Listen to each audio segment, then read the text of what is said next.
ఉదయం అండి.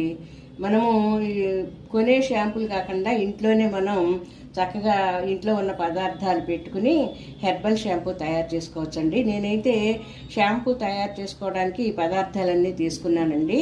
అవి ఏంటంటే ఒక 100 గ్రాముల కుంకుడుకాయలు తీసుకున్నాను, అలాగే 100 గ్రాముల శికాకాయ, ఒక 50 గ్రాముల దాకా అవిసె గింజలు, ఒక 20 నానబెట్టిన బాదాము, అలాగే తులసి గింజలండి. ఇవి నానబెట్టిన మెంతులు ఒక 50 గ్రాములు, మందార ఆకు ఒక గుప్పుడు, కలబంద ఒక గుప్పుడు, ఉసిరి ముక్కలండి. ఇవి ఒక 10 ఉసిరికాయలు ముక్కలుగా కోసుకున్నాను.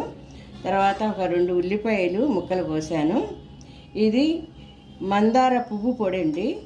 తర్వాత గులాబీ పువ్వు పొడి, ఇది గుంటగలగరాకు పొడి అండి. అంటే ఇప్పుడు ఆకు దొరకట్లేదు కాబట్టి పొడి తీసుకున్నానండి. ఆకు గనక గులాబీ ఆకు పువ్వులు, ఈ గుంటగలగరాకు, మరి మందార పువ్వులు లభ్యమైతే అవే వేసుకోవచ్చండి. అవి లేవు కాబట్టి నేను ఇవి వేశాను. మీకు అవి లభ్యమైతే అవి వేసుకోండి. ఇవన్నీ కూడా ఒక గిన్నె పెట్టి 1 లీటర్ నీళ్లు పోసి ఇవన్నీ ఒక్కొక్కటి వేసి లో ఫ్లేమ్లో బాగా కాగనివ్వాలండి. ఈ రసం అంతా దాంట్లో దిగే వరకు కాచి చల్లార్చుకోవాలి. తర్వాత చూపిస్తానండి. ఇంకొండి నీళ్లు ఇలా తెరులుతున్నాయి కదా, ఇలా తెరిలేటప్పుడు ముందుగా మనం పౌడర్లు పెట్టుకున్నాం కదా, ఈ పౌడర్లు వేసుకోవాలండి. అంటే ఇవి తర్వాత వేస్తే ఉండకట్టేస్తాయి. అలా ఉండకట్టకుండా నెమ్మదిగా ఈ పౌడర్లు ఒక్కొక్కటి వేసి కలిసేదాకా కలుపుకోవాలండి. ఇలా ఒకదాని తర్వాత ఒకటి వేసుకోవాలి. ఇప్పుడు గుంటగలగరాకు వేసాను. తర్వాత ఇదిగోండి, ఇది మందార పువ్వు పొడి అండి.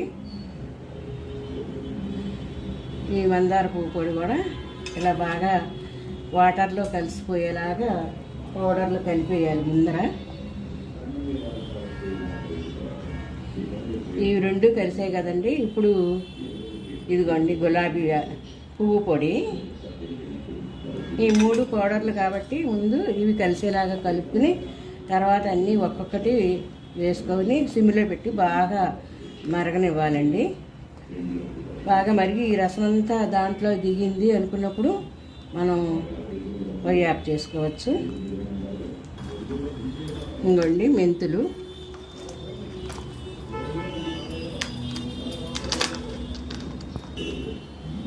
కుంకుడికాయలండి, సిక్కాకాయ,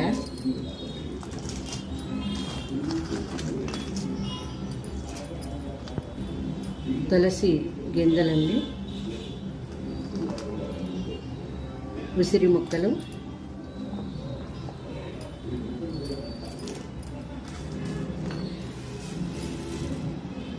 అవిసె గింజలు,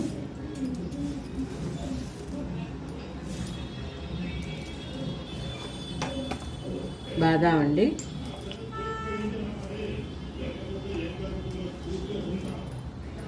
మందార ఆకులు,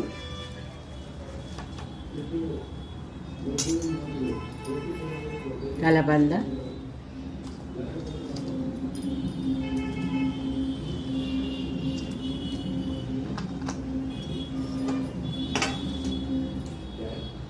ఉల్లి ముక్కలండి, ఉల్లిపాయ ముక్కలు. ఆనియన్ హెయిర్కి చాలా మంచిది కదా, అందుకని ఆనియన్ కూడా వేసానండి. ఇవన్నీ ఇలా లో ఫ్లేమ్లో ఉంచి, హైలో పెట్టుకోకుండా లో ఫ్లేమ్లోనే ఉంచి బాగా మరగనివ్వాలండి. మరిగిన తర్వాత మళ్ళీ వడబోసేటప్పుడు చూపిస్తాను మీకు. ఇదిగోండి, ఇప్పుడు మనం ఉడకపెట్టుకున్న ఈ హెర్బల్ షాంపూ జ్యూస్ తీసాక చూపిస్తాను అని చెప్పాను కదండి. ఇగో ఇలా వచ్చిందండి షాంపూ. ఇలా మీరు చక్కగా చేసుకుని ఫ్రిడ్జ్లో పెట్టేసుకుంటే ఎంతకాలమైనా ఉంటుంది. ఎప్పుడు కావాలంటే అప్పుడు కొంచెం తీసుకుని మనం వాడుకోవచ్చు. మీరు కూడా ఒకసారి ట్రై చేయండి. ఎలా ఉందో కామెంట్ సెక్షన్లో చెప్పండి.